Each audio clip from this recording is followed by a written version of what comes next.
அனைவருக்கும் தமிழ் தோழின் அன்பு வணக்கம். இப்போ நம்ம பார்க்க போகிற கதை விடாமுயற்சி.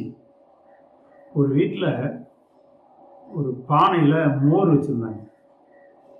அப்போ அந்த பக்கமாக இருந்து வந்த 2 தவளைகள் அந்த மோர் பானைக்குள்ளே விழுந்துருச்சு. ஒரு தவளை நம்ம மோருக்குள்ளே விழுந்துட்டோம், இனிமேல் நம்ம உயிர் பிழைக்க முடியாது அப்படின்னு எந்த முயற்சியும் செய்யாமல் அப்படியே இறந்து போயிடுச்சு. ஆனால் இன்னொரு தவளை நம்ம எப்படியாவது உயிர் பிழைக்கணும் அப்படின்னு சொல்லி தொடர்ந்து நீந்திக்கிட்டே இருந்துச்சு. அது நீந்திக்கிட்டே இருந்ததில் மோர் வெண்ணெயாக மாறிடுச்சு. கட்டியாக வந்தோடனே மேலே வந்துச்சு, மிதந்துக்கிட்டே வந்துச்சு, அப்படியே காவி குதிச்சு வெளியே போயிடுச்சு.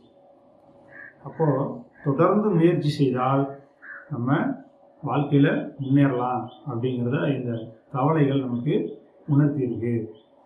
நன்றி.